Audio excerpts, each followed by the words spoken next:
which is going to be rolled out in all the zones of our IAP. So today we're just going to informally catch up with what is the importance of preconception care and what are the key messages. So it's going to be informal with the experts, Dr. Deepa, who is our will co-moderate the session along with me.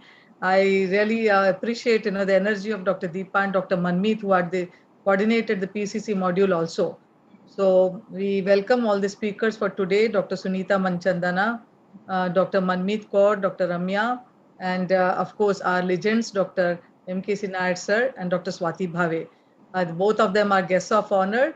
They are so affectionate. We love them for both of them who are guiding us, mentoring us.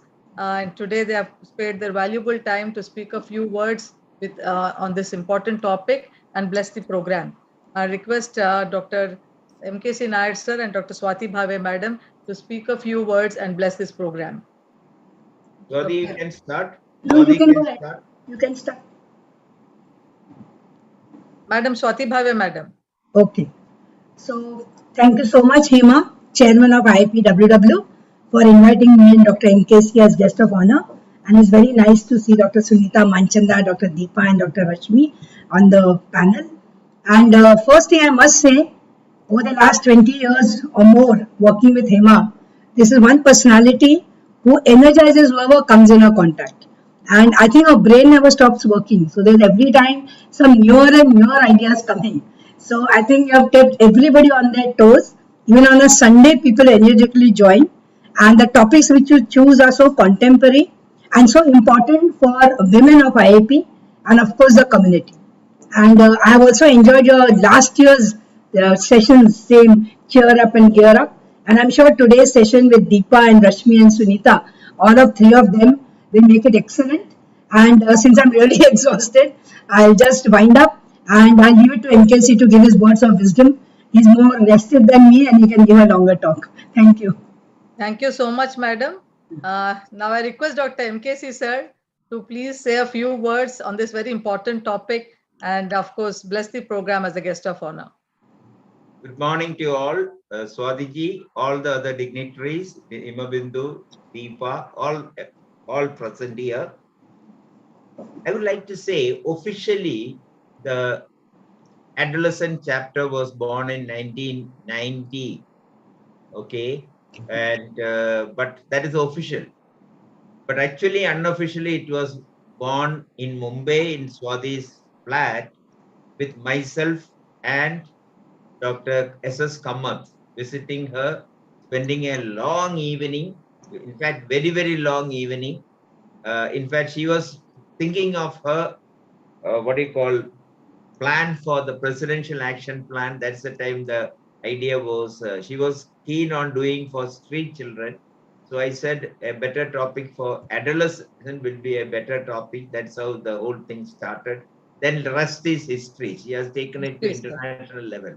Now that is there. Now coming to our topic, preconception counseling, something I have been doing for more than 20 years now. That as usual, only 3 points I would like to say. One, marriage is a lifelong relationship and we should start prepared with adequate knowledge and good attitude. The skill, of course, you can develop slowly because nobody can teach you how to maintain a marriage. I have completed 40 years in marriage, one wife only. And so that means, it takes time. And I think we are having the best part of our life now. In fact, that's why even if I had a great offer in Delhi, I said nothing doing. Now I'm going to stay with wife and grandchildren. That is the best part of marriage. Second, of course, I would like to say, you cannot have marriage without physical, mental, and reproductive health.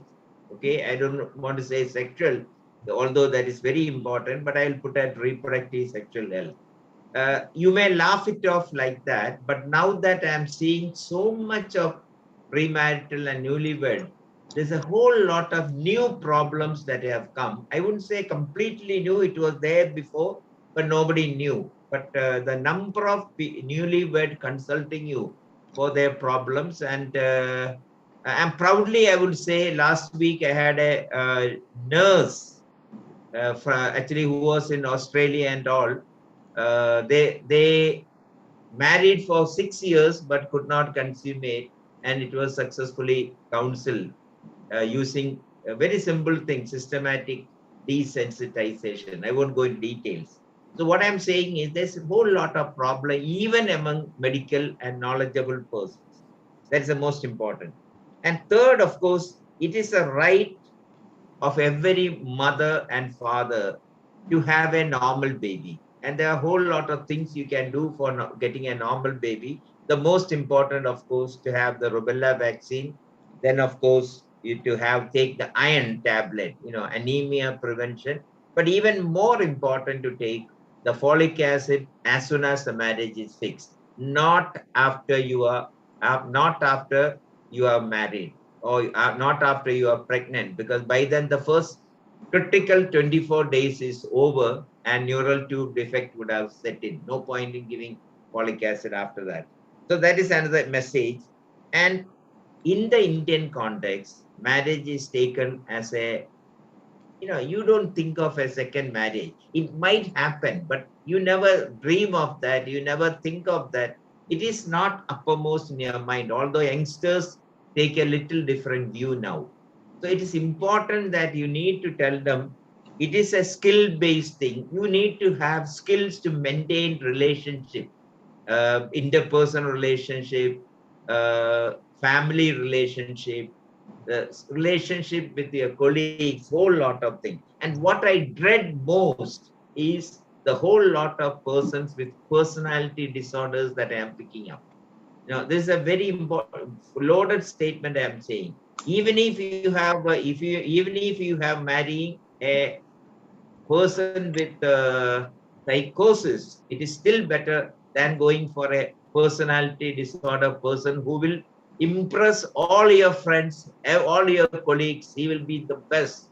But once you home, the poor mother or poor wife suffers. So I think it is time that we talk openly on some of these issues.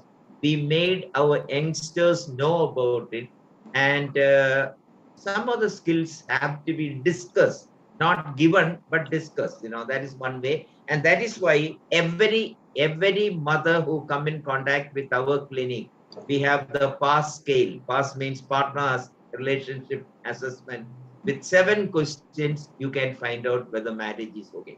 So in the premarital, we definitely tell them about this so that they become aware of it. And also I give only one prescription in the premarital, a simple urine albumin sugar deposit. A slip will be given so that after the marriage, the girl will have urinary infection. She'll be shy to tell everybody. So she can quietly send it for a examination, call me up, and I'll give the medicine. So that's a nice way we do it. So best of luck. I must congratulate Himabindu for taking this bold step, and Swati and others, Deepa and all, so much supporting the program. Thank you. Thank you very much. Best of luck. Thank you so much, sir, for the pearls of wisdom. I request you to kindly stay on if you're free to give your expert comments here and there. So, Doctor, I would like to request Mr. Deepen to still contact both the panelists. I saw Manmeet joining in, then she left. They're trying actually, but there's some problem in joining. Even Ramya was calling me. So while they are joining, I think I request Dr. Deepa, we can involve even Deepa Pasi and Rashmi Dwivedi who are on board. These are for spontaneous. It's very, anyway, it's an informal chat. So I would like to request Dr. Deepa to moderate the session along with me. I would like to first introduce her. She's a young, energetic pediatrician, adolescent pediatrician from Kerala. And she has done a DNP and PGDAP also. And she's a pediatrician from ESI at Udyog Mandal. And she was a treasurer of IAP Kochi in 2021 and AHA Kerala in 2021. She was the organized secretary of international CME called Minds of Future. She was a faculty in a number of workshops, especially in adolescent health tech, awesome AYA, MSU workshops, etc. And she's also been a contributor to many of the workshops especially on suicide prevention, teen media use, etc. Currently, she's a secretary of the AHA, Adolescent Health Academy, Kerala, and she's a national coordinator for this module, the preconception care module, which is going to be rolled out in all the zones. As like I said, our President, Dr. Ramesh Kumar, has consented to roll this out in as zonal workshops. And we are going to have our first workshop in June 10 and 11 for 2 days, between 3 to 5 on our DIP platform. We welcome Dr. Manmeet. She's. Ma'am, actually, there was some problem with my device, so I have joined from somebody's device actually. Okay. I'm right now in Ludhiana for a physical meeting with. ECD. I saw your communication. So we are waiting for you, and we welcome you. Over to Dr. Deepa to introduce our panelists, and then we've also welcomed Dr. Ramya. Very timely you have joined. Good afternoon. Yeah. So very timely you have joined. I now hand over the stage to Dr. Deepa. It's always nice to have our new youngsters take the lead. We have done enough. So please, Dr. Deepa, you can start moderating the session, and please introduce the panelists. Thank you, Himabindu ma'am, for those kind words of introduction and for all the support and help you have provided. And we are indeed honored to have MKC sir and Swati Bhave ma'am together here to grace this occasion and bless us. And now let me introduce Dr. Himabindu Singh, who actually requests no introduction to the audience, but still, as I'm assigned this job, let me introduce her. She is currently the Additional Director of Medical Education. She's the Principal RMC Telangana, and she's the Nodal Officer of UA, the Center of Excellence on Adolescent Health, Nilofer Hospital. Her major achievements include she has been the President, Indian Academy of Pediatrics, Twin City branches in 2013. She's been the President, NNF, AP State 2008. She's a convener, Technical Advisory Group for Birth Defects and Newborn Survival for Asia Pacific region. She was the Organizing Secretary of a number of conferences. She was the EB member, Central IAP in 2008, 14 and 15. She's a national convener, Indian Academy of Pediatrics Women's Wing from 2016 to 19. Also, she's currently the HR of Indian Academy of Pediatrics Women's Wing. She's a national faculty, Pediatric HIV Care, PALS, NANS, IYCF, Neonatal and Adolescent Health. She's been a UG and PG examiner for a number of universities and also for DNP.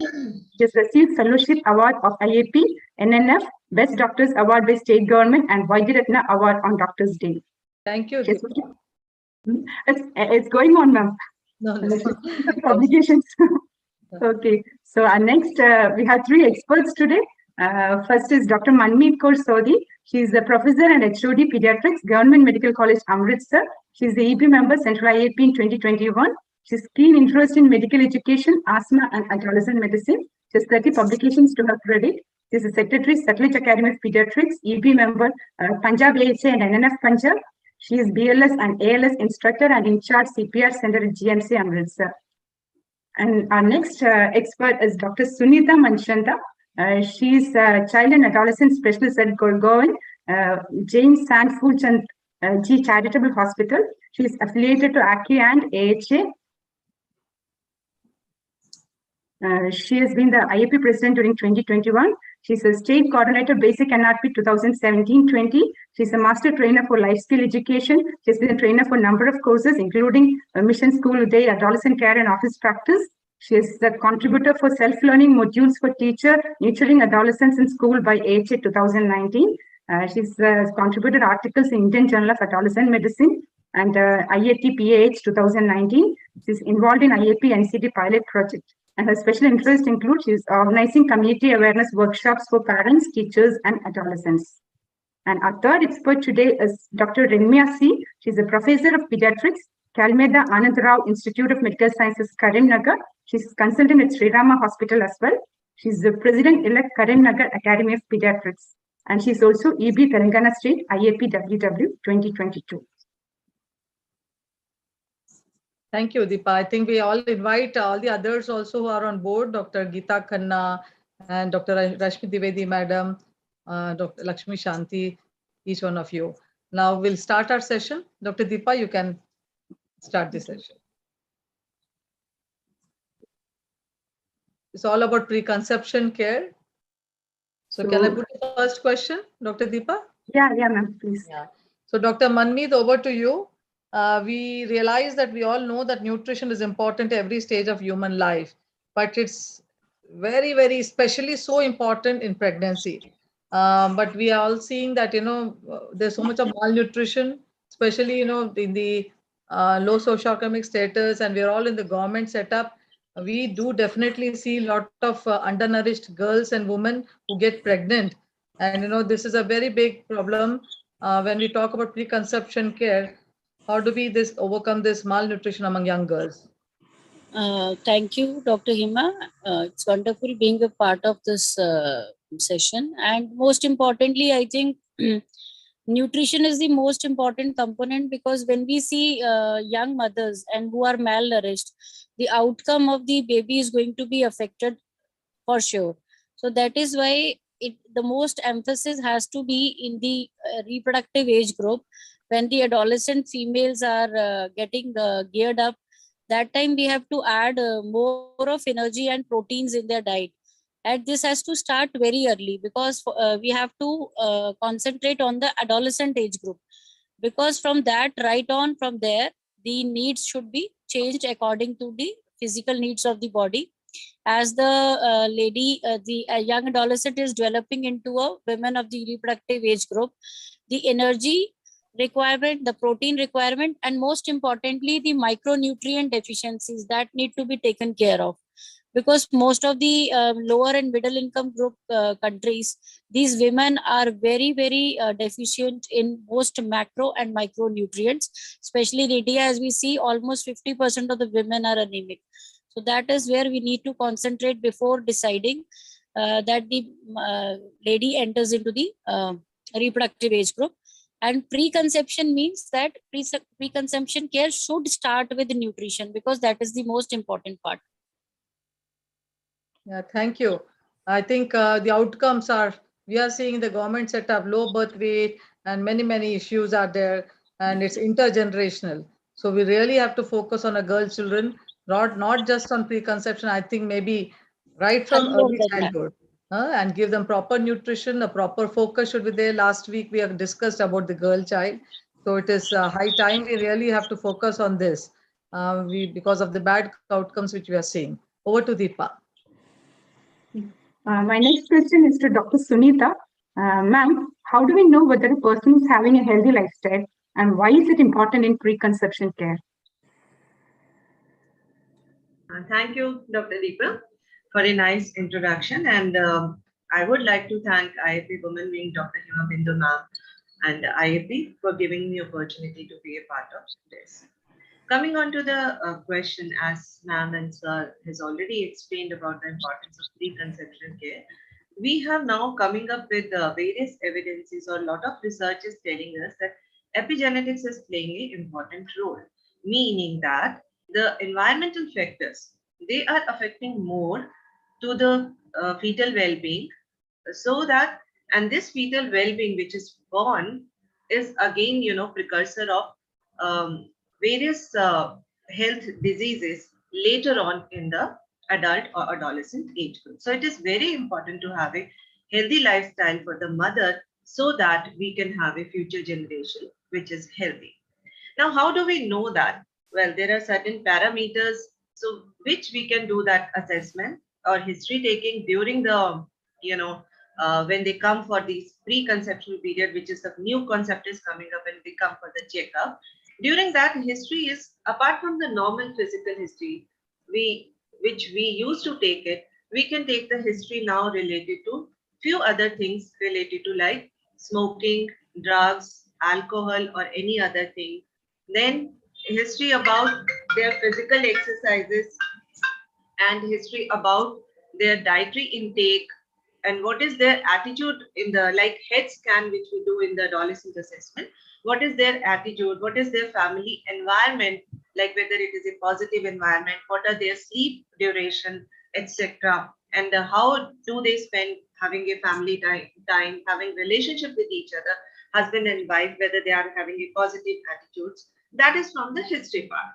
Then coming on to the examination part.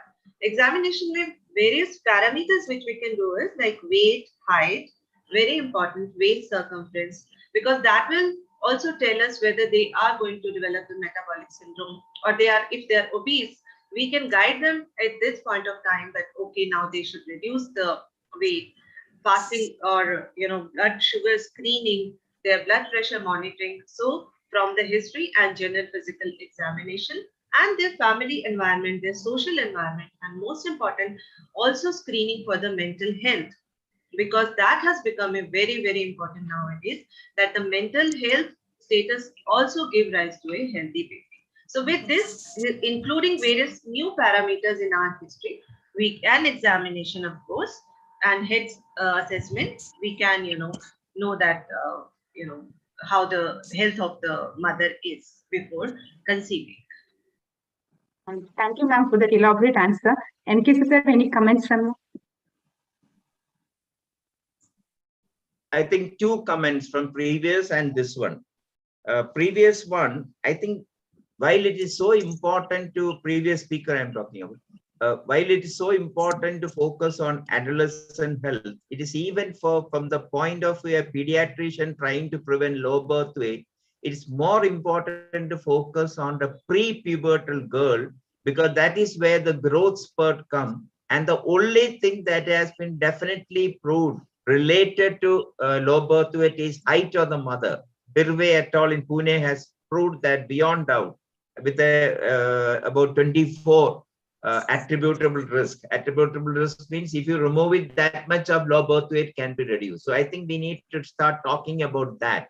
Pre-pubertal, the moment the breast bud comes, within 2 years, you are going to have the menses. So that's a period when the mother can overfeed the child. Nothing will happen because only the height will go. Whereas after the onset of menarche, then you start put on weight with the resultant PCOD problems.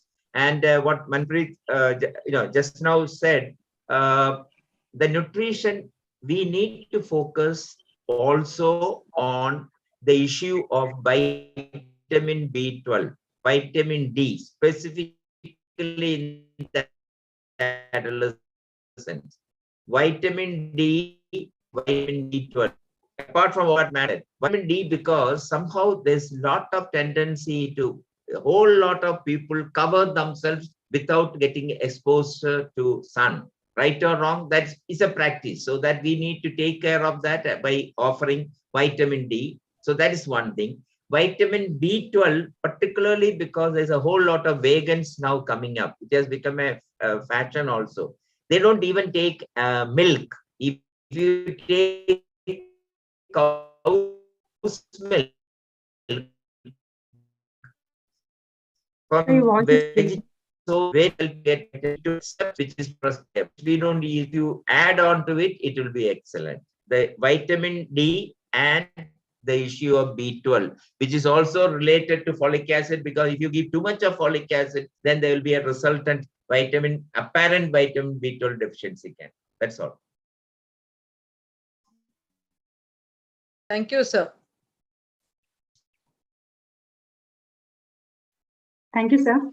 Ma'am, let me put the next question. Hima, ma'am? Yeah, please. Next question is to Dr. Ramya. Varun and Payal have come for preconception counseling.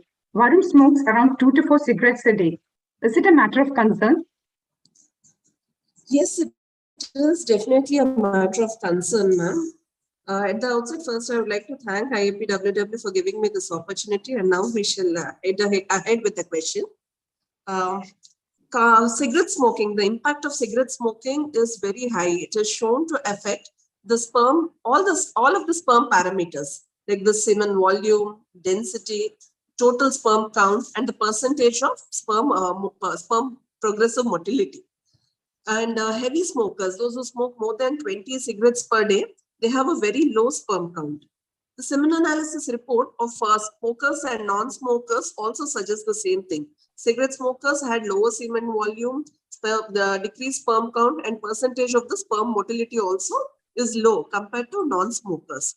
And also we have the additional burden because the girl is also with him, then she also must be exposed to secondhand smoke. So that risk is also there. Definitely, they have to cut down, avoid cigarette smoking if they are planning for a pregnancy. Very, very practical. Actually, many of the young men are not aware of the consequences And preconception care is rarely discussed, even amongst families, within the families, and even among academic fora. I think we have to bust the taboo, and we have to start speaking this in our scientific fora as far as possible.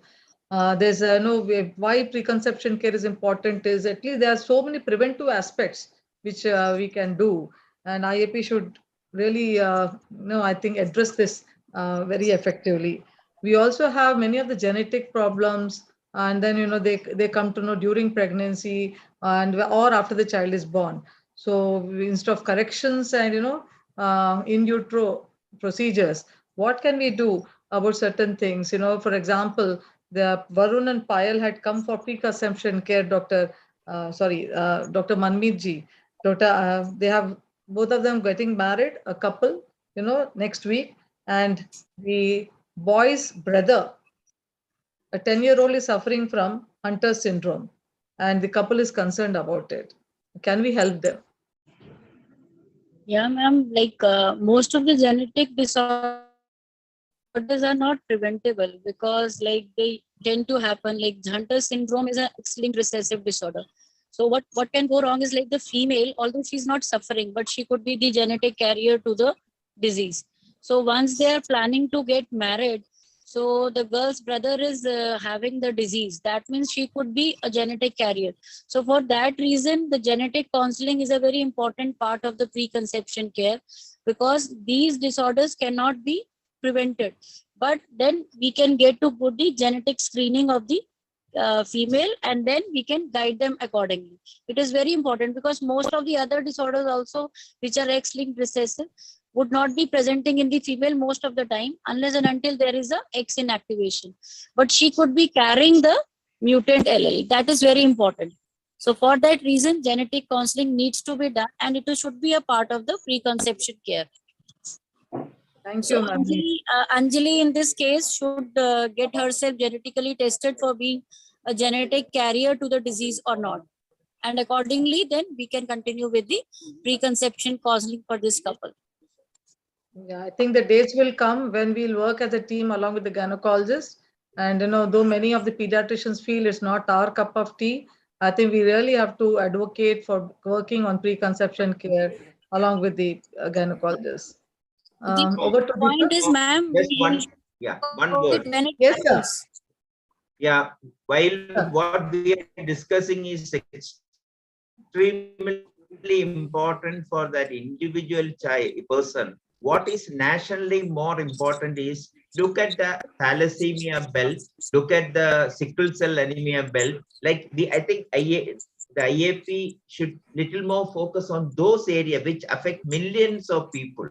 Yes. We should come out with statement on that. For example, in Pune, in Maharashtra, they have a good program which is not so effective, but it is there where they give red card, blue card like that after testing for thalassemia, possibility of getting the best that has happened in the world is in Israel, where as soon as the baby is born, one drop is taken, they go into a repository, and they give you a unique number. And when you have to get married, you just have to type it, and they will tell you, congrats, go ahead.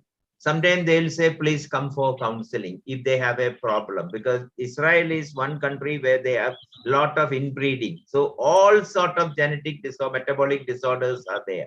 So that is the best model we have. We cannot go that way in India, but at least in the belt where you have thalassemia major problem, sickle cell anemia major problem, or any other major community problem, then I think we must make a statement. Thank you. Thank you, sir. Deepa. Yes, ma'am. My next question is to Dr. Sunita. Normally, we start getting concerned of our metabolic status in our 40s, no, ma'am. But then why should we advise on being eumetabolic in preconception care to the young people? Right. As a healthy mother gives a birth to a healthy baby. That is true, number one. Second is, as the research I have already said is coming up with these things, that there are modifiable environmental determinants which affect the fetal outcome rather than the genetic, or we can say more than the genetic predisposition. They are the etiological reasons for the chronic illnesses. And as most of these environmental things, they are preventable, number one. Number two, so increasing recognition of fetal origin of adult diseases, it continues to unfold as various prenatal determinants has been, we are coming across. So once we know that this is very important for the mother, now, if the mother status is metabolic status, healthy life status is, nowadays we are coming across obesity, then hypertension, diabetes, type 1, type 2, both are coming. Mainly it is a type 2 diabetes mellitus, which is increasing. And more than that, gestational diabetes is also now, increasing. We understand if the mother is prone to like hypertension, preeclampsia, or gestational diabetes, the outcome may affect the mother, may face the problem during the antenatal periods, unexplained deaths of the baby, and during the labor, and also the post, birth of the baby may have other complications, neonatal asphyxia, seizures, hypoglycemia, hypertrophic cardiomyopathy, etc. And when these child who is born with a little predisposition to these, metabolic diseases, later on living in the same healthy, unhealthy, whatever it is, today's lifestyle, like eating all, junk foods, etc., and having a sedentary lifestyle which we have, further makes them more obese. And these obese mother, if they get conceived, this again going to have fetal malformation and fetals, it's a kind of a vicious cycle which comes up with all this. So it is very important for the mother to have a metabolic state, which we say that the mother lipid profile, mother blood pressure, mother waist circumference, and as sir has already mentioned, height, weight, etc. should be in control. We can say that's like future generation depends on that. Mothers, and not only mother, father also having a healthy lifestyle. I think, in our routine setups, we hardly see couples coming for examination whether they're fit for, conceiving or not. Yeah. So in our country, conception happens just like that. So by the time, they come, and then it's really too late for us to advise. So I think we should get this thing that there should be separate clinics, or the premaritally, or even after marriage, before conception at least, they should approach, and to certain, at least pediatricians definitely have a role to play, and we should really advocate for this. A new area. There's a gap in this area in implementation. Let's see that at least pre-conceptional care counseling clinics. Sir, Dr. Nair, sir, you want to say something? Yeah. Hima, however much we may say premarital preconception counseling, in the villages, the large part of the country, these things are not going to be acceptable very soon. But what is most acceptable, what parents also now realize, is PCOS. You focus on PCOS. If the girl has PCOS, she has 11 times more chance of getting diabetes. 11, it's been proved. 11 times more chance. So if you focus on PCOS, then you may get in the pre-conceptual checkup. Focus should be on PCOD or PCOS. Then you can look at diabetes, which is the biggest problem going to come. Other things are all important, but from a national perspective, you get more dividends by focusing on one thing, and that is PCOS. And every girl understands now. Parents also worried about. Yeah, sir. Rightly said, sir. Dr. Ramya, question to you. Let's, see nowadays, we see a lot of teenage pregnancies also. At least in our government setups where I'm working, I see 12, 13, 14, 15 years, married or unmarried. They become pregnant and come. And though we know what is the age, so they are recently we have seen the age of menarche has also come down to 11 to 12 years. And even at 10 years, and still, they sometimes come with pregnancy. But are we recommending as experts? So if you're not, why we are not recommending pregnancy now up to 21 years, the latest the rules. I mean, we have guidelines now. The age of marriage also increased from 17 to 21 years. So why we are so apprehensive about this pregnancies before 21 years, and what is the optimum age of being becoming pregnant? Most of the girls would like to know this. Yes, definitely. So to understand this, first we'll look at the consequences of teenage pregnancy, madam. Actually, like the girl herself is still a baby, and if she conceives another child, she definitely needs the support of the parents and her friends and family. And if in such period, if there is a child that she has to take care on, the burden is more. There are the health effects as well as social effects of this consequences of teenage pregnancy. That is higher rates of maternal illnesses and maternal mortality. Unsafe abortions, the rate of unsafe abortions can increase. Low birth weight of the newborn baby, preterm deliveries, and with its complications, increased complications in the newborn period because of the low age of the mother, young age mother. The social effects like isolation, the girl can carry guilt. She is stressed and depressed. There might not be much support from the family. School or studies drop out because she has to drop out from school and studies because she has to take care of herself during the pregnancy and the childbirth. Limited job opportunities, and there will be lack of friends. So there is social isolation. Effects of teenage pregnancy on the child. There can be delayed milestones, poor psychosocial development, poor academic performance, and delinquency. On the teenage mother, again, there is school dropout. She becomes a social outcast, poor job opportunities, and poverty stricken as such. We need to prevent this. And the other end of the spectrum is delayed pregnancies. Apart from reasons like infertility, illnesses, and delayed marriages, they may delay it for like career needs, financial security. Ultimately, they are unable to conceive because of delayed age. They are not able to conceive. The optimum age, I would say, like the recommended age as per Williams also is 21 to 35 years. That is the most optimum age for conceiving and carrying on with their pregnancy. Thank you, Ramya. That's so clear. Anybody would like to give their comments here? I would like to invite Dr. Rashmi, Dr. Uma Madam, Deepa, anybody. Dr. Garima Saikia, Manmeet, yes? Like to speak? Ma'am, I think that in the present context, there is too much of media exposure happening. And even we see certain web series and all, they are highlighting the complications faced by teenage pregnancies. So basically, it is more of a social issue now. And as pediatricians, we need to emphasize that the girls, as Dr. MKC Nair said, we have to start very early to make the female totally healthy. And, she should be ready for childbearing. So for that reason, she has to get into a proper age, at least 21 years. And I think it is already being decided that the marriage age would be increased by law. Thank you. Yeah, one point I would like to say, in India, we need to take, at least this body can take some survey of the amount of teenage pregnancy actually happening. We can't go to villages and all that, so such survey is not possible.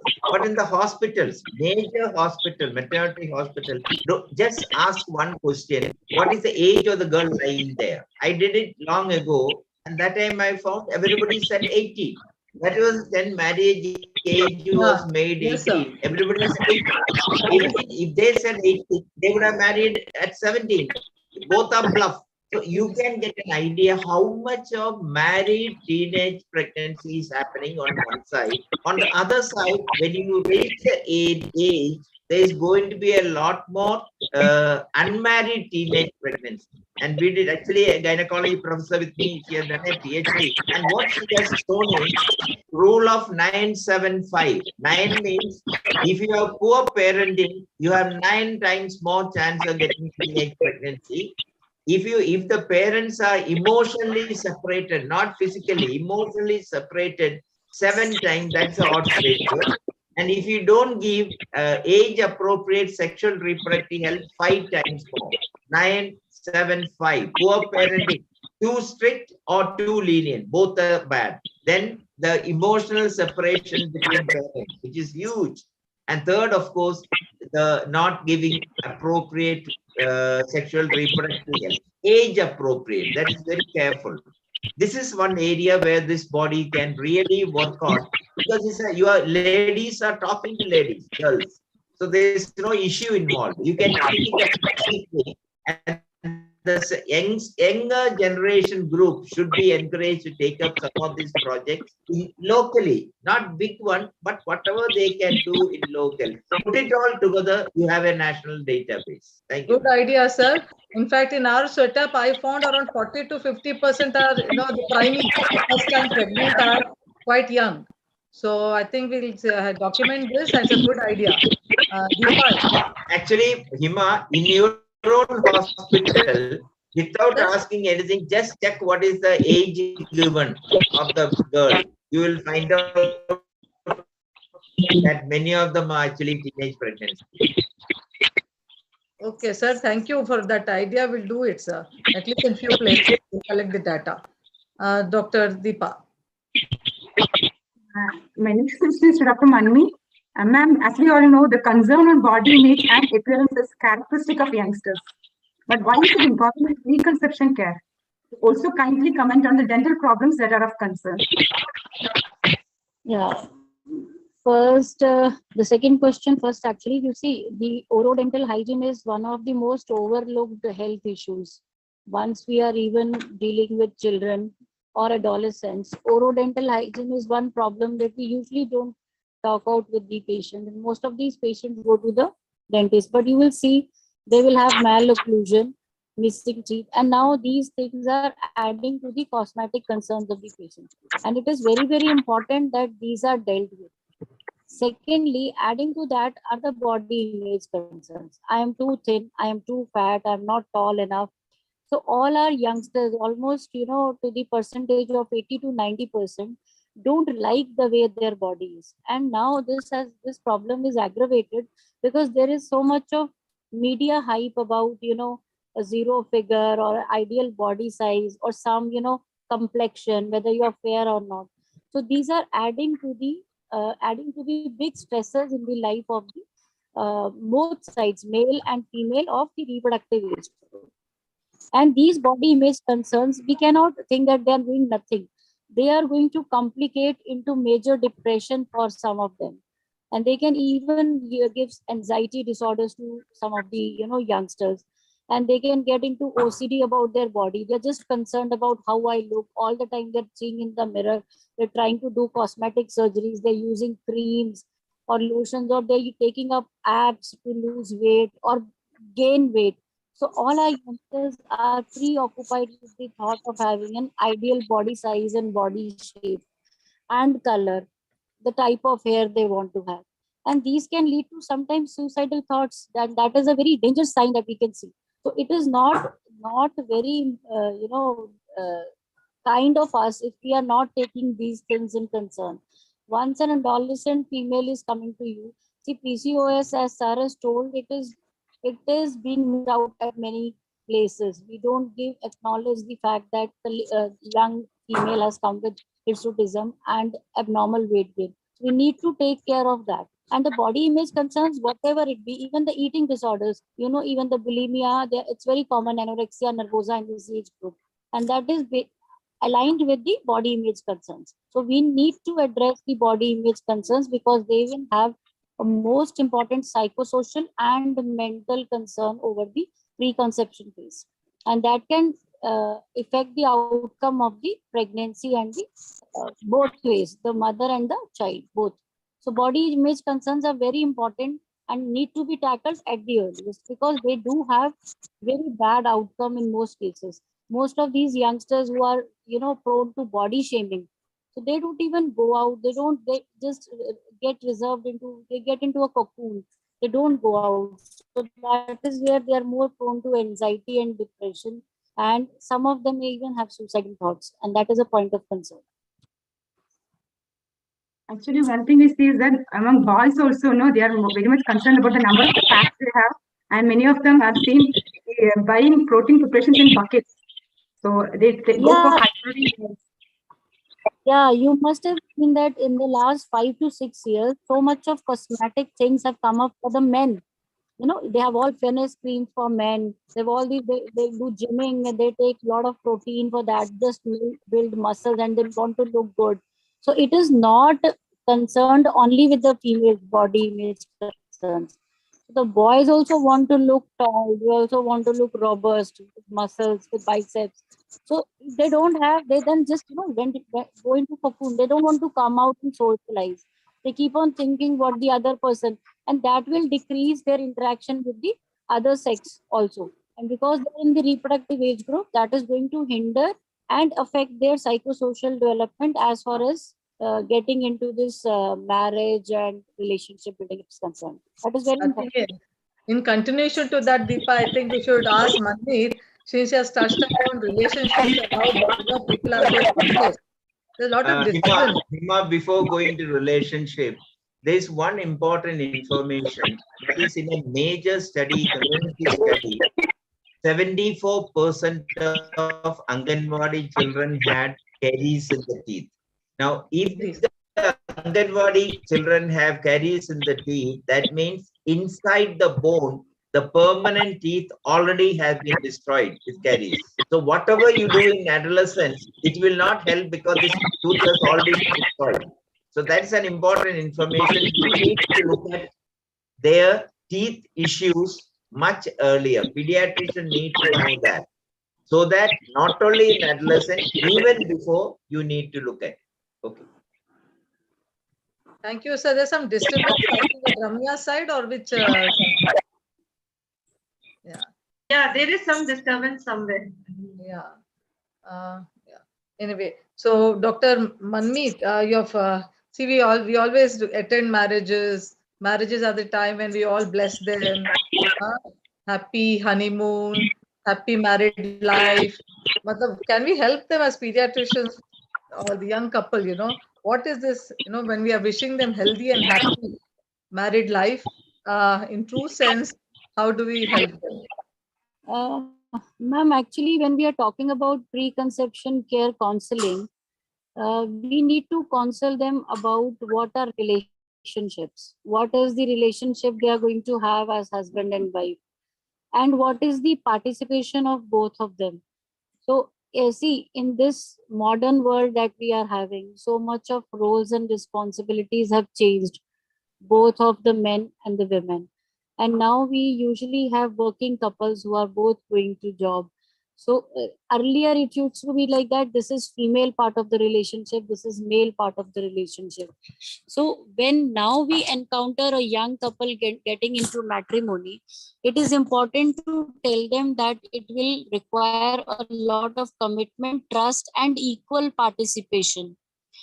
And then they have to be guided about how to plan their families, how to pool their financial resources, how to manage the outer circumference of their relationship, that is the relationships outside the two of them. So the two are as a unit. And because you see in India, the marriages are not mostly happening between a male and a female. It is a family getting married to another family. And now that we have cross cultural marriages, we have cross religion marriages, people are coming from diverse backgrounds and getting into relationship. It is more important that preconception counseling includes counseling for relationship, where the most important part would be building upon commitment, trust, and equal participation. So one has to actually tell them, and it would actually help if they come in for a counseling before starting their matrimonial relationship, and they will be eager to accept what you are going to tell them. So as a pediatrician, we definitely have a role, because now you see our own children who have come and been our patients throughout. Now they will come one day and tell you that now finally I'm getting married. So that is where our role comes, that we have to tell them what relationship building would be on these three things. And I think the most important component, commitment, trust, will come later, but the most important is an equal participation for both of them.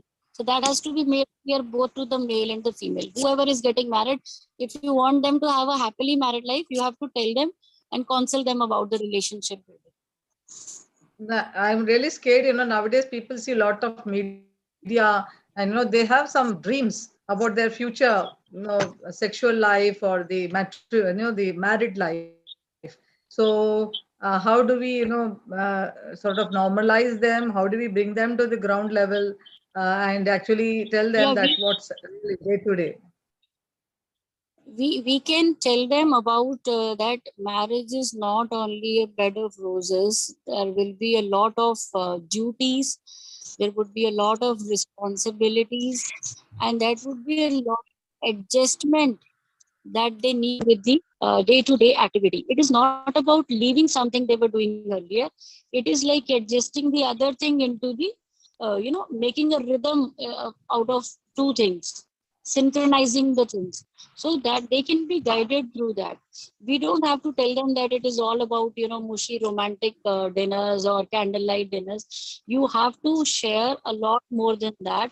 You have to share responsibilities on emotional, physical, financial, and then societal domains. All the domains need to be touched. It's not about just being together for that sake, because some of them may just romanticize this relationship by seeing movies and reading novels. So one has to get them to understand the ground reality, that it is like any other relationship which would require a lot of commitment and participation and synchronization of many things. Yeah, Deepa, sir, tips from you, sir. Tips from an expert. Yeah, Manpreet, Yeah. when relationship counseling should not be only focused on premarital. Three areas come, except romantic and sexual relationship. The main 90% of relationship is interpersonal. So previously at home, we were told how to behave with your sister, how to take care of your younger sister. The younger sister take care of the elder one. If the mama is not there, I will give him food, I will help him. Right or wrong, there was a adjusting relationship built in the home. That is one part. Secondly, when you go to hostel, as a VC, I used to go and tell every college, how many people stay in one room? They complained, we are 6 in one room. I said, congratulations. If you can tolerate 6 people for 6 mates for 4 years, you will be able to manage one person. This is a learning process for you. He saw her relationship with his friends, relationship with his brother and sister and parents. That is where you should talk about relationship, not later on, because whatever you say, nothing will go into the head once the romance has come. Nobody in this world, God alone cannot even help the child understand what is it, because I love him. When the moment you say loving, then second thing you need to teach them is, instead of saying love, can you say caring? And take 10 points. You tell me 10 reasons why you say he cares for you. He may not be romantic, or she may not be romantic. She may not be very sexually active also. But if you are a caring person, marriage will succeed very well.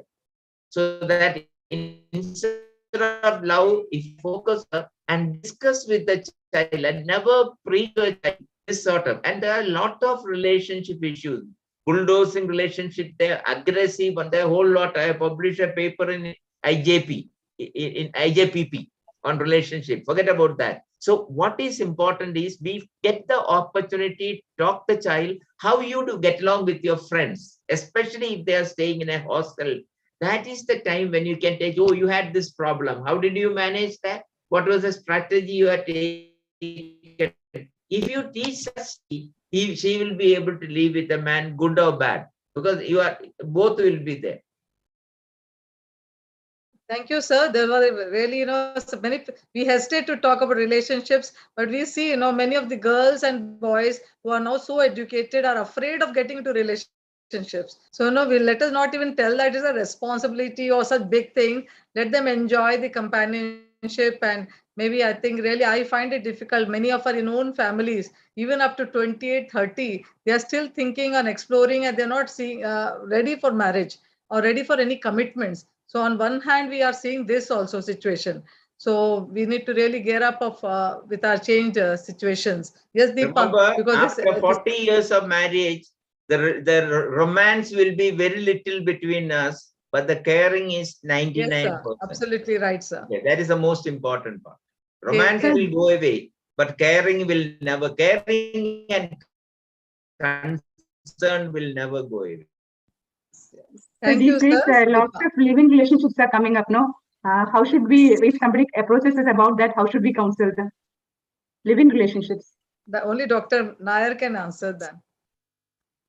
See, basically, living relationship is when you want to take one part of a human relationship. You don't want to take any responsibility for present day and don't want to take for future. You don't want child. You just want to enjoy the romance as long as it is there. You want to enjoy the sexual life as long as it lasts. So good or bad, everybody will say it's a personal choice. But if it is for my daughter or my son, I would advise him it won't happen so smoothly. You in the end, you will be like a, skews by 2-3 people. You will leave your whole concept about a human relationship. Okay, living in relationship, I don't agree, but then some youngsters would say that is because you are getting old now. That's a different story. Yeah. Let's say you are getting old. Dr. Uma Naik and Dr. Rashmi Madam, any take on that? Very burning topic. I think even after a long relationship of living also, they get married about eight years later, and within a year they get divorced also. Yeah. So I think what the society these days is facing is they are not able to take decisions on their pros and cons. It is just an emotional decision, whether it is to stay with in a live-in partnership or whether to marry or whatever it is. It is mostly at the emotional level. They don't see the practicality of it. And I would like to share an experience. Once I was talking to the adolescent girls in Jabalpur, and I was telling the mothers, why do you marry your girls at 15 years of age? So the answer I got from one mother was that if you don't marry at 15 years, they will run off from the house. So there are a lot of societal problems, and parents are also put to a lot of stress because they do not know. Even in our homes, we do not know how much of our activities our own children are doing outside. We just trust them that whatever we have given them as values, they are following that values. And that is where I think there is a lot of complications in this kind of a relationship problem. And one thing which I think Dr. MKC is very right about is that we can tell them that we have been there and we know what it is all about. Don't get into yourself into any kind of mental stress. Pros and cons have to be weighed before you get into a relationship. You get into a relationship because of the money part. You get into a relationship because you are just attracted to a person, or you just like to that person's communication or conversation. We have to guide them only this much, and I think counseling will help. Make them realize that what are they after. Unless we do not do that kind of a counseling instead of advising, okay, you want to go ahead with this, write down what are the pros and cons of these relationships and what would be the outcome. And that will make them start thinking about it. Yes, let us write down and let us find out. I said, now I always tell my clients this thing, write down your issues. Both of them sit down here and write down what are your expectations from each other, and then exchange. Will you be able to meet each other's expectation?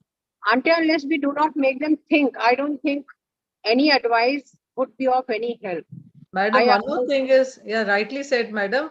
And off late, but in my personal experience dealing with adolescents and young adults, I've seen a lot recently, maybe a change of a year or two, maybe 2-3 years. The girls are moving on and the boys are hanging on. This is something which we earlier used to traditionally feel ki the girls will break down, guilt feeling and all that, but the girls are really, some of them are so when they just say it's okay, it was a passing phase and they move on. And the boys are more emotional about all these things, so we really should not underestimate, take care of the boys also. So they may be. I would also be taken care. I would like to add this to Yes, your ma'am. So there are one or two things I'll add to you, Dr. Hima Bindu. Yes. That in educated families, you said that the children don't want to get married, they're very scared, and that is more true according to me with boys, because all the laws are for the female, and we always decide in our minds that the boys are the people at fault. But so they are very scared, and if they get into a wrong relationship, or a married or unmarried, and if they have to pay off, I think whatever they've earned in the last career is all paid off, and they are left with not a pie also, and they cannot move on. So this aspect also has to be kept in Yes, mind. that's Yeah, exactly what I'm saying of is the we should also population, take care of the boys. the rural population, yes, you have to have laws in favor of the female, but there have to be certain things. Some people have to be very sensitive to this. There are some judges who have become sensitive, but then by the time the boy is proved not guilty, he's lost about 10 years. I think Dr. MKC Nair, I would like to hear from you about this, and how do we go about it? Madam, what you said is absolute correct. The manhood, or what you call as manliness, 10, 15, 20 years ago has totally gone from men, because now he cannot look more than 10 seconds. He cannot, everything is legally prohibited for him. So he says best is go for himself and do what you can do with yourself. This has become a huge tendency, and that is why the girls are so expressive, but the boys regress. That's one part. Second, you talked about divorce laws and all, but I think more than divorce law, if a girl want to finish off a husband, she only have to give a complaint, and he is finished, his family is finished, his daughter's parents are finished. And so long as such a rule, actually the rule was brought in to save hapless girls, but the hapless girls still continue to have their problem, and the smarter ones, I don't want to use more words. But on the other side, let us look at from scientifically. We all say the boy should get married. You ask, what is the age? 25, 26, they should be married.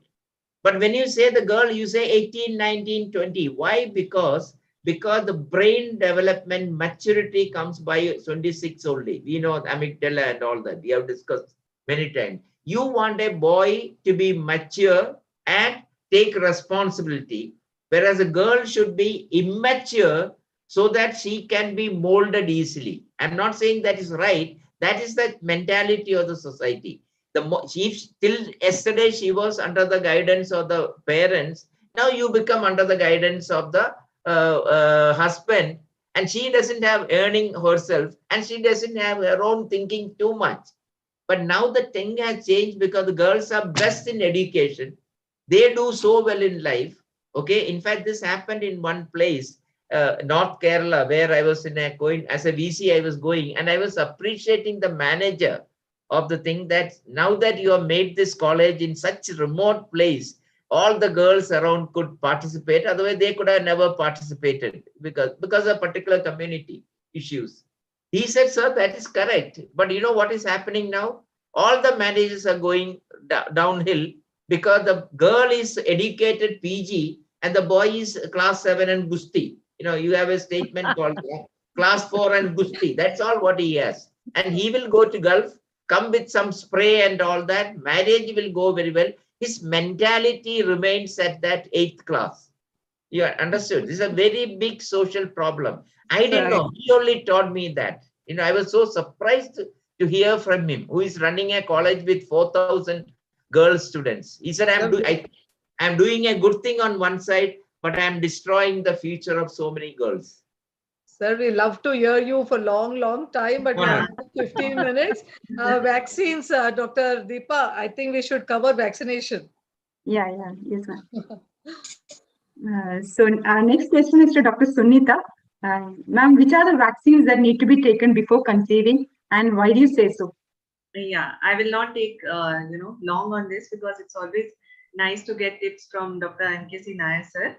So keeping it short, I mean, we all know that how frequent is neonatal tetanus now. I mean, when we were in medical college, we have seen cases there, but I think nowadays it has become a kind of notifiable disease. So this has all happened because of of course, vaccination along with the healthy practices. So similar is that there are few vaccinations like best is as we all are saying, childhood vaccination definitely is a must. That we all know as a pediatrician, and we are doing it. So first we have to take care of that. Second is, if we are not able to, if the child after 2 or 5 years, there is a kind of a gap, then we can have the adolescent age 10-year group for catch-up vaccination. There we can, catch hold of them.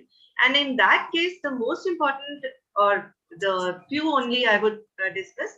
One is tetanus already being done, definitely, at the 10 years. Then is the hepatitis B. We all know the long-term consequences and economical and social, the health of the person if having hepatitis B, chances of cirrhosis, hepatocellular carcinoma, or are very high. And it is very economical also to get that hepatitis B vaccination. Normally, we have doses which we are following at birth, 0, 6, 10, and 14 weeks. And for catch-up vaccination, if they come, we can give it 0, 1 month, and 6 month doses. Second important is rubella vaccination. Till today, one of the survey which was mentioned in our module, approximately 30,000 children or newborns, they are born with having the rubella infection. I mean, they may have major deformities, eyes, mental level, brain level, and then cataract, glaucoma, and many others deformities of the body. So this is something which can be prevented, and it's a cost effective. I mean, not at all costly vaccination. So normally recommendation is like 3 months before, at least they should have a rubella vaccination, which can be done either we can test the rubella antibody titers before, or if not, vaccination is the must. But the latest recommendation is, as ACVIP recommendations are, that we can give MMR vaccination, which is much better. And this MMR vaccination is scheduled, which nowadays is being following 15 months, and then 9 months. First dose, second is 15 months, and third is like at 5 years. If not, then at least the before conception we should give it.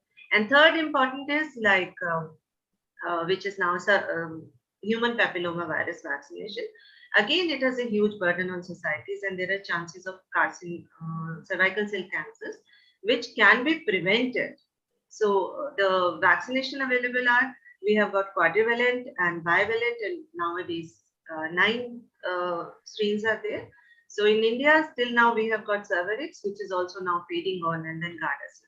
So we can have a Gardasil, and we can follow the vaccination schedule normally as per the pharmaceutical, their pamphlets, what they say, as we are coming across new and new variants, new and new types of these vaccinations.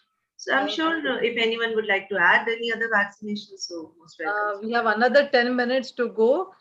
Thank you, Sunita, for briefing us. It's very, very important that before conception, our girls should really take all these vaccines, and there's not much awareness about this. We have to take, at least during adolescent age, and when she's a girl or young adult, we should cover all these vaccines. I think we can leave one question to Dr. Ramya about reproductive health for both male and female, and then we go to the rapid fire, Dr. Deepa. Before that, one point I think Madam need to spread.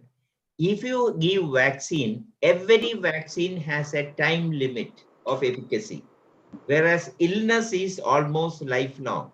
So the first point we need to say is, because the children are not exposed to diseases, they are only protected by vaccine, adolescent booster vaccines become extremely important.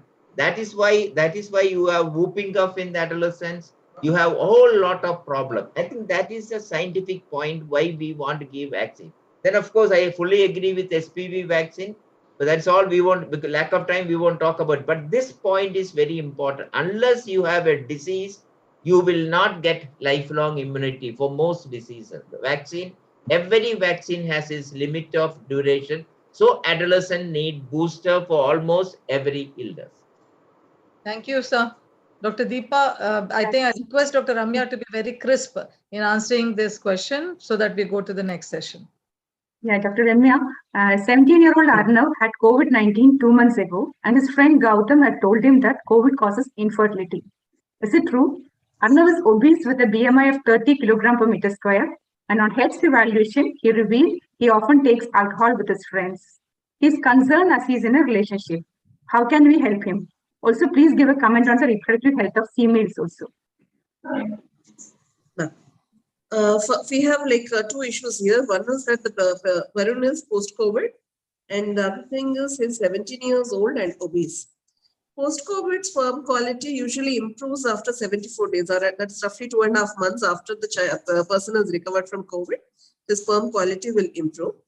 In obesity as such, some studies suggest that overweight men have lower sperm mobility and motility, and there is increased risk of they are not being able to ejaculate a sperm, and that increases with obesity also.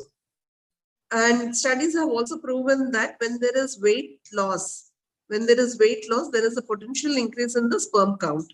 So Varun needs to be taught about lifestyle modification, told about healthy food habits, exercise, avoiding alcohol. These things he has to be told about. And next is he's 17 years old and in a relationship. So we have to prevent teenage pregnancies here. There is a chance that he can impregnate his girlfriend. So we have to teach him about, through PCC, we can teach him about maintaining a good sexual life or avoiding early sexual activity. What about females? I think, madam, we need to talk little more because 17-year-old boy, the legal aspects are very different. I think we need to talk little more on the legal aspect, responsibility. If he is above 18 and the girl is less, almost like, he will be booked as if it is rape, whatever be the relation.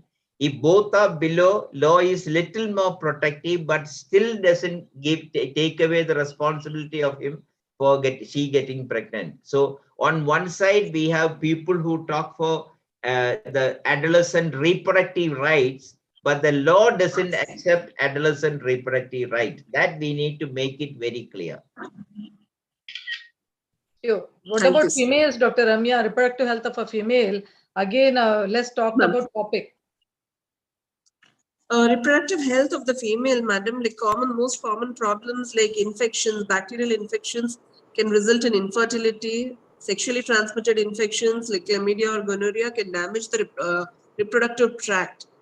Defense of the genital tract, madam, local problems, Bartholin cyst or a mucus plug, these have to be addressed. Pelvic inflammatory diseases could be acute or chronic, they have to be addressed. UTIs, another important thing is UTI, which are more common in the women. They need to be addressed as they can cause pain, like dyspareunia. There can be pain while having sex, or it can again more common during the pregnancy itself. That is one of the reason. And PCOD. Nair sir has already spoken about PCOD. That is another problem to the reproductive health of the women. Other thing is dysfunctional uterine bleeding, madam. That also needs to be addressed. And also a self-breast examination should be told to them. Sure. So Dr. Deepa. Yes, sir. Yeah. I think Swati ma'am is here.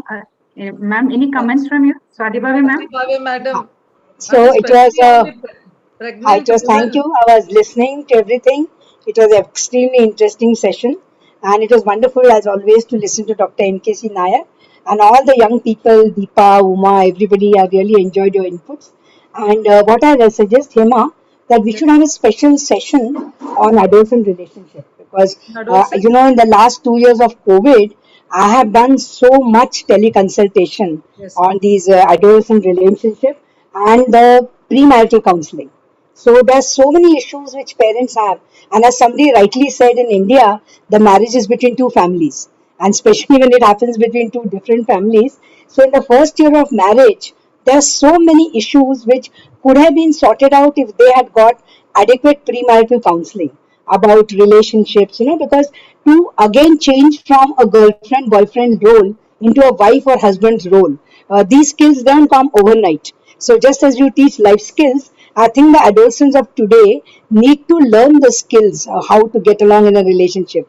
And as MKC rightly said, before when the girl was 18 and the boy was older, the girl could be molded, she was malleable. But now you know, once you're 25 plus, whether you're a man or a woman, you become very rigid in your ideas.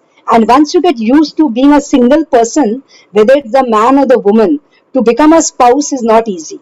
And that first, forget the in-laws and the family. To have another person in your life, sharing your bedroom, sharing your bathroom, sharing your plans, and you're dependent on that person to have your life, which is very difficult when people marry 26 plus. And this rigidity is part of the brain development and the personality. So I think we do a lot of workshops in college. What is the difference between a boyfriend and a husband? And then when you put it on the chart, everybody realizes that all the good points of a boyfriend, he is very jocular, बहुत मजाक करता है, बहुत present को देता है, बहुत spend करता है, बहुत carefree है. The moment that gets converted into a husband, it is irresponsible. He does not have financial control. He still admires other women. He still flirts with everybody. So the boyfriend is not necessarily a husband material. And the man who appears very boring to you as a boyfriend is a very responsible and good husband. So the girls have to realize that boyfriend is on one side and husband is on one side. And they have to understand, can this boyfriend become a good husband? Or for the boy to understand, can this very charming, wonderful girlfriend become a responsible wife? It is not easy. And we have to make children understand this, that unless you are very sure that this boy or girl will make the husband or wife which you want, don't rush into marriage. A broken engagement is better than a broken marriage. So we need to have those sessions. And I think, Hema, as IPWW, when you are talking of preconception, it is not just the medical and the other things. These relationship issues are very, very important. Yes, madam. Madam, from tips from you again, because just another, we have only 4 minutes. So can you just tell us, we always stress on mental health, especially during preconception or pregnancy. Can you just give us some key messages about how to, make keep a pregnant lady happy? See, Why it is important? first thing, let me tell you that every time it has to be a planned pregnancy.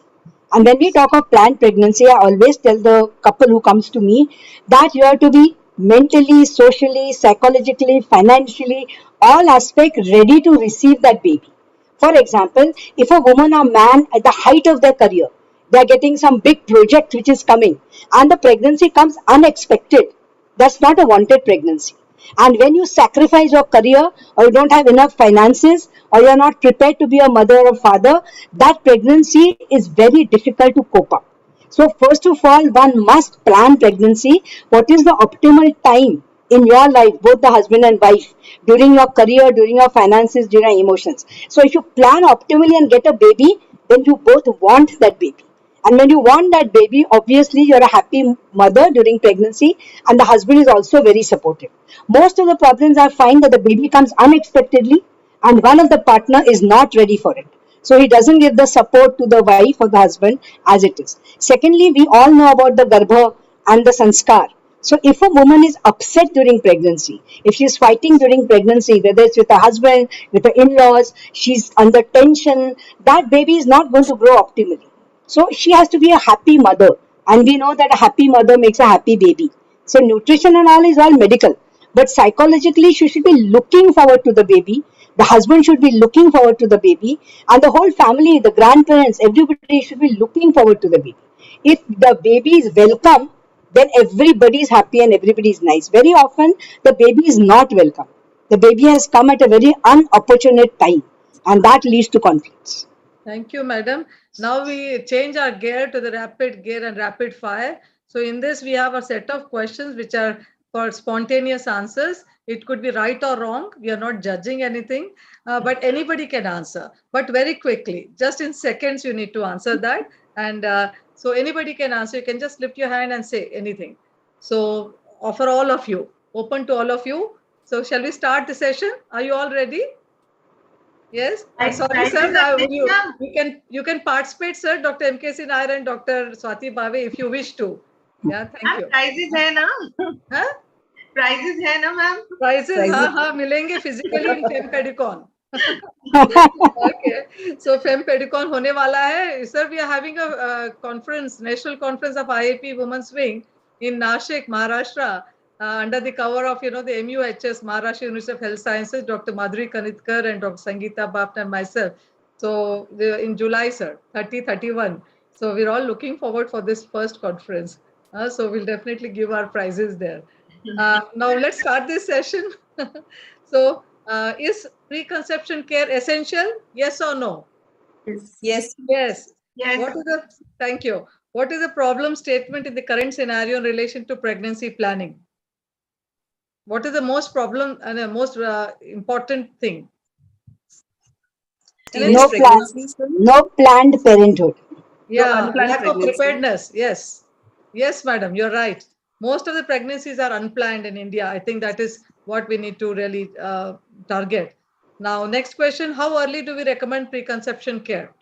3 months 4 before. months prior. Huh?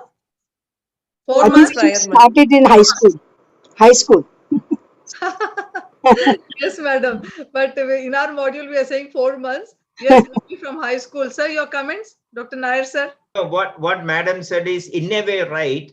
The family life education in high school, you talk about premarital counseling, the other part, but real preconception maybe it works only after the marriage is about to be fixed or having.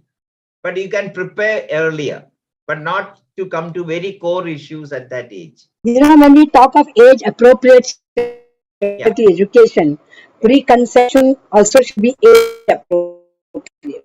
So in our module, we said instead of conception, we said care and create, so that we don't use the technical word. So people still Well, in the high school,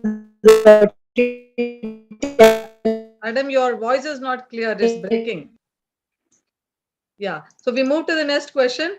Whom do we recommend preconception care? Is it for a girl or a boy? Both of them, madam. Both. Thank you. Both. Yeah. Impact of maternal nutrition on the fetus. What is the impact? Healthy baby? It's generations, no? It's like, future generations also. Yeah. Nutrition. Barker hypothesis. Markers, yes, sir. Barker Does the hypothesis. couple's lifestyle affect the pregnancy? Yes, madam. Right from attempting to conceive the baby. Yes. So is a healthy relationship between partners needed? Yes, for good outcome? Yes, definitely. How can it be achieved? We just discussed by understanding each other and your partners. Yeah, optimum age of pregnancy? 21 to 35 years. So we are all just revising and giving the key messages. Yes, 21 to 35 years. And how can we screen for mental health? Can we say 30? Because 35 is getting a little longer. Okay, Ideal, sir. when you say ideal, you should say 20 to 30. But that doesn't mean you can't get pregnant at 35. But ideal is always between 20 and 30. So we put 21 since the legal age of marriage is raised. So 21 to 30 or 31 you put it. Doesn't matter. Okay, sir. Yes. Yeah. So how can we screen mental health? Heads. Heads. Yeah. How can we help, in case there is any problem? Specific questionnaire assessment and then medications, treatment for the referral to the mental health professionals and So actually, there is something called Teen Screen Questionnaire published in Indian Journal of Psychology. Just look at it; it will give you exact diagnosis. Teen Screen Questionnaire published by Dr. Paul Russell. I think it will give much more than heads is okay for clinical situation, but if you want to screen, the Teen Screen Questionnaire may be better. Okay. Yeah. Thank you, sir. Share it in the group, sir. Yeah, we have. Thank you. I can send you. Just send me a message. Sir will send. Sir will send. You send me a message. Thank you. Importance of healthy sperm. what? Sorry. Importance of healthy sperm. Fertility and future well-being of the baby, madam. Yeah, right. Then what is the advice you want to give for the young men? Something very important, prioritize. Avoiding smoking, alcohol, maintaining a healthy lifestyle. Dr. Nair has something else to say. Tight jeans, avoiding hot areas. Yeah. Okay, So tight jeans is the biggest risk. More Yeah, than tight. smoking, actually, tight jeans throughout the day is the biggest risk. True. Thank you, sir. That was very, very nice of There's you. one more point I wanted to add at previous one about premarital sex. I think we need to talk about chlamydial infection, which is destructive. I mean, you talk about gonorrhea and all, you give one antibiotic, it will go away. But chlamydia just doesn't go away. So chlamydia, you need to tell them, it will produce severe cervicitis. That is one thing. Secondly, self-examination of breast is nice to say, but it is producing havoc in the girls, because every alternate girl will have a swelling in the breast and they will go to surgeon, they will remove it, FNAC, what sort of thing. Nothing is required. You just need maximum ultrasound scan breast. That is you will below 24, the chance of having a malignancy is as much as this building collapse on my head and me dying. Both are possible, but it's not going to happen. So I think this is the message we need to give. Ultrasound can pick up anything. The chance of malignancy before 24 is very, very rare, but whereas after that 30, it is huge. Okay, I think that's the Thank you, message. sir. Yeah. Dr. Ramya, would you like to give a checklist for a couple who comes to you for counseling? Can you write some prescription for them? Key Yes, messages. ma'am. We can call it a PCC checklist, madam. Like checking on their weight, habits like alcohol and smoking, avoiding recreational drugs or totally stopping recreational drugs, starting prenatal vitamins for the women, check out for immunity for rubella and varicella. This is again for the mother-to-be. HIV status of both the couples, blood grouping and RH typing of both of them, so that we can pick out incompatibilities. Create a prenatal family history and identify the possible birth defects. And it will be helpful for a genetic screening. Folic acid, most important, folic acid. Yes, sir. Folic acid. Yes, sir. Yeah. So this is what we need to focus. Thank you all. And these are the key messages which has come out of discussion. So we are looking forward for this pre-conception care module being rolled out in India in our IAP under the Presidential Action Plan. Please join the zonal workshops which are going to be organized. And Dr. M.K. Nair is our scientific chair and advisor, Dr. Swati Bhave, and along with the AHA in collaboration, Dr. Harish Pemde and the IAP WW, we are rolling out these workshops. Now, sir, we always end with something de-stressing. So can somebody come forward to say, how do we de-stress and revive and rejuvenate a few minutes and then we log off? Sir, what do you do on a Sunday, sir, to relax? See, all my work happened when I'm sitting in front of TV. I'm supposed to be watching TV, but lot of free ideas come to my mind and that I put down for tomorrow. So that is my de-stressing. Actually, I'm a TV addict, I'm telling you. But that, in fact, but that TV helps me a lot. I don't sit in front of computer, but TV. Because one reason TV is my wife will be nearby in the next kitchen door.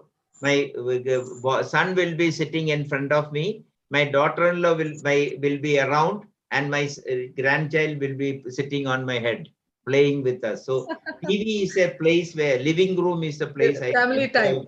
Yeah. Yeah. Sir, thank you, Dr. Rashmi, ma'am. How do you relax on a Sunday?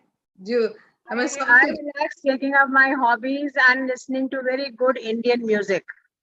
That is my way of relaxation and de-stressing myself. Thank you, ma'am. And then calling up one of my school friends every Sunday to ask them how they are doing. So nice. Yeah. Dr. Deepa, what do you do? Ma'am, I like being with my family. Actually, we play together. Me, my husband, and my kids, we all play together. Even if it's raining, also we play cricket indoors. Touch wood, it does not trouble anything, cause any trouble to my TV or other things, but we enjoy. Thank you. Dr. Sunita? Ma'am I like watching movie और आज भी मैं जा रही हूँ अभी इसके बाद 350 पे पृथ्वीराज चौहान देखने के लिए Oh, wonderful. Yeah. Dr. Lakshmi? Ma'am, what do you do? Hi. Sunita, in Amritsar, you should be eating chaat and all that. Don't sit at home. Go out and eat all those chana bhature and whatnot is available. Right. Yeah, for me, saris are a little weakness. So I go around once in a while window shopping to relax. And of course, nature, plants. I love plants. So I do spend a lot of time taking care of them just like small babies, which leaf has come, which bud has come. And of course, just enjoy chit-chatting. That's why this gear up and catch up sessions. My girlfriend Uma has not said anything. Please come up. Yes, madam. Uma, my old girlfriend, come on. Okay. So for me also, it's like listening to old music. I have a grandson with him. I really enjoy the Sunday and gardening. Lot of gardening work has to catch up on Sunday.